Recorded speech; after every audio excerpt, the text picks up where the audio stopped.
is the most insane college application I've ever seen. I'm gonna try to guess which insane universities he got into. All right, so this high school student co-designed a geomagnetic sensing device with novel MEMS magnetometer. He created PCBs, characterized systemic noise, and developed data analysis methods. Raise your hand if you knew more than one thing that he was saying, because I'm not raising my hand. He also had a self-published novel on Amazon, was the president of Model UN, where he won, awards at national conferences, vice president of Thespian Trope, was a research intern assisting with experimentation of geomagnetic storm monitoring systems, environmental club treasurer, peer health educator, president of Math Honor Society, Science Honor Society, and also did an independent Tesla coil and arc welder project. In other words, he's good at every single subject. Oh, I forgot to mention, he had a 6.0 weighted GPA, 6.0, and a 1570 SAT, which basically meant he only got 3 wrong on the whole thing. Here are the universities that he applied to. Clearly, the best ones ever. I'm gonna guess that he got into UVM, UW, Duke.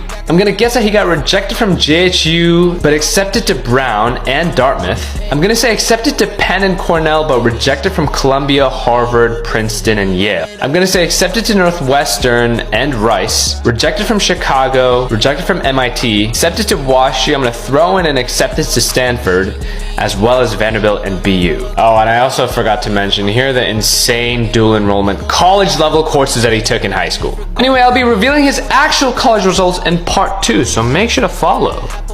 You might be wondering what universities a 6.0 GPA and a perfect ACT score will get you into. Well, here are the college results of the student that I reviewed in the previous video. The student was rightfully admitted to UVM and UW, but was waitlisted from both Duke and JHU. He was admitted to both Brown and Dartmouth, but not Penn, but accepted to Cornell and Columbia. So he's currently 4 for 5 at Ivy League universities. Rejected from Harvard and waitlisted at Princeton, but admitted to Yale, where he is currently attending. Rejected from Northwestern, waitlisted at Rice, waitlisted at UChicago, rejected from MIT, admitted to WashU, rejected from Stanford, waitlisted from Vanderbilt, and accepted to BU. Now, the student was rejected from Northwestern, but admitted to Yale. Does this mean that Northwestern is harder to get into than Yale, thus meaning that Northwestern is a better university?